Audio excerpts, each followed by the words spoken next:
Gorilla shared big patch notes for 1.11, but as always, those do not include all the changes and additions they actually made to the game, so let's look at many secret changes, including for legendary weapons. We sadly got more secret nerfs, but also a very nice new addition for one of my favorite bows. Of course, if you like the Horizon content, then leaving a like would really be awesome, and let's go.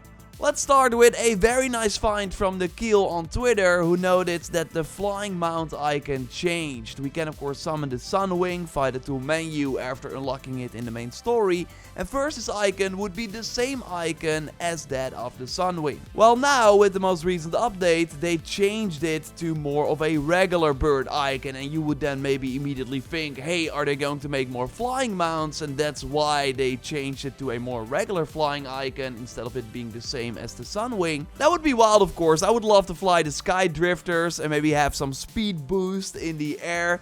I don't think the Dreadwing or Stormbirds are in the cards, because that would create a lot of issues with certain environments, which is also the reason why we cannot ride a Tremor Tusk, for example, or other larger machines. Now sure, this is just crazy speculation. It could also be that they just wanted a unique icon in the tool window, because it's also still called a Sunwing Call and not like Flying Mount Call. It's still a noticeable secret change. And to stay on the topic of potential future content, Samuel reached out also via Twitter, @JorRaptor is my name by the way, saying that he found a Frost Clamber Jaw, at least a corpse of one he could scan with his focus.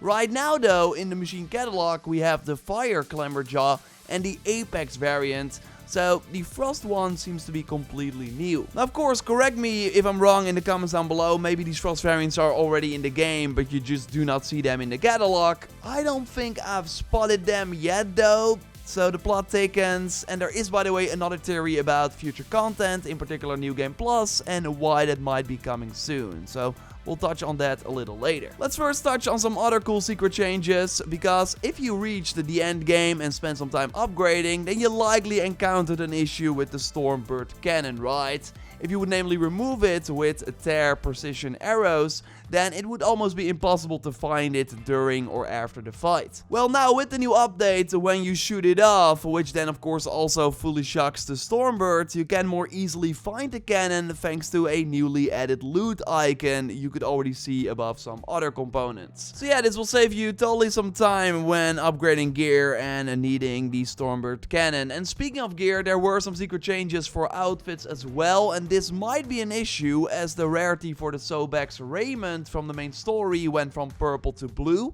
while the upgrade levels remained the same, while the Tenakt Marshal changed from blue to purple and also still has the 4 upgrade levels. You of course find this outfit in a chest near the arena, which you come across before starting the Cool Route mission. And by the way, if you're still missing some outfits, we have a video with all of them and also their location, so you can totally check that out. I will leave a link to it in the video description. Now there were also some small armor fixes for the Nora Sentinel. First, the melee resistance would decrease from 16 to 15 if you would upgrade it. Now the armor starts at 15 and then goes to 16 after upgrading it. You also notice a slight decrease in amount of impact resistance you get, but the stats are still the same if you fully upgrade the armor, so it's not like an overall nerf or anything. We also got a switcheroo for the Karja Wanderer. First, from level 2 to 3, you would go from 20 melee resistance to 17. Now you actually go from 17 to 21. And we also got a similar fix for the Nora Tracker outfit. So pretty good fixes. I never really paid attention to these upgrade decreases, but Simcard in the comments on my previous video noted that if you right now, so even after this update, upgrade the Karja's Bane Legendary Warrior Bow from 3 to 4, you actually reduce the tear from 97 to 86, which is totally not intended, so I'm sure they will fix it in the future. Now there are already some secret changes and more nerfs, which I will touch on after you, Joyce, because you discovered some awesome secret photo mode changes. Yes, so this patch has 2 small photo mode fixes, starting with Aloy's eye reset. So what happened was every time you would enter the photo mode, Aloy's facial expression would go to default, which kind of took the creativity away when you wanted to, for example, create a shot while Aloy is shooting an arrow, or when she stopped running, she would look out of breath. I sometimes use it for thumbnails. Well, this has now been fixed as Aloy's expression stays the same even when resetting the photo mode. Really cool. The second small fix is about the toggle look at function, which makes Aloy look at the camera. First, her face would only reach a certain point of view, but now after the update, she also follows the camera with her eyes and face when moving around her. It opens up more options for virtual photographers like myself, so very nice that they fixed it. Very awesome, thanks Joyce. And you of course selected some awesome shots as well, right? From the community, which we will look at in a moment. Yes, see you soon! Okay, let's now look at the legendary weapons. As you might know, the big change compared to launch is that with this update, the legendary weapons are now worse when you get them, but still the same when you fully upgrade them. For example, if you now get the Forgefall Sharpshot Bow from the arena, it's way worse than before, with less stare and plasma buildup. But if you upgrade it, it will go back to the stats as they've always been. This is also the case for the Deathseeker's Shadow, which also has way lower tier and a shock buildup now on rank 0. And maybe you noticed something else as well. They namely added a brand new perk, 15% overdraw damage, meaning that you can now charge the bow up, which is very easily doable for some nice, amazing extra damage or shock buildup.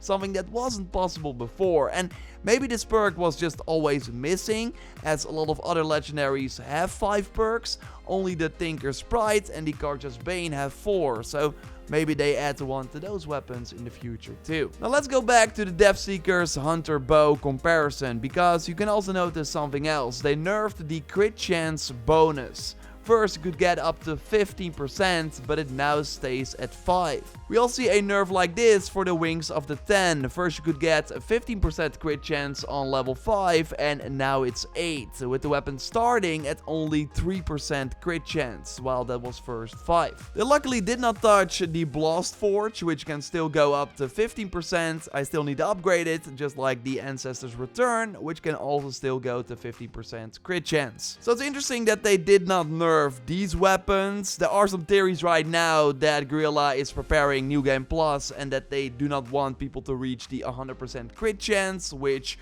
would be possible if you're able to buy extra crit chance mods in a New Game Plus. But yeah, that's just a theory for now. What they also lowered is the damage of crits for 2 weapon types. And I want to shout out Alpha1812 on Reddit for noting this. So first, a crit with a Blastling would be 2 times the regular damage, and with a Spike Thrower, it would be 1.5 times. How can you know this? Well, you can go to the tutorial section of the game, then to attacking, weapon boost, and then you will see critical hits. You find all the values for all weapon types here.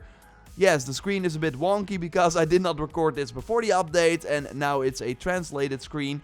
Because if you go to this tutorial section right now and compare the values, we actually see some nerfs. So the damage crits do for the Blastling went from 2 times the damage to 1.3, and for the Spike Throwers from 1.5 to 1.3. So if you like to use these explosive weapons, then you will now notice lower yellow numbers, which is another pretty crazy and once again secret nerf. Let's hope this does mean that they're preparing new stuff for us to do, like a New Game Plus mode or actual new content. When we know more about that, I'll be the first to tell you here. So totally subscribe for everything Horizon if you haven't already. A like on the video would really help me out. And of course, at the end of every Horizon news and update video, we look at awesome pictures you can send us via the JorRaptor hashtag on Twitter or in the pictures channel on our Discord. And I will leave a link to the Discord in the pinned comment. Okay, Joyce. We're here at the end of the video, so you selected 3 shots.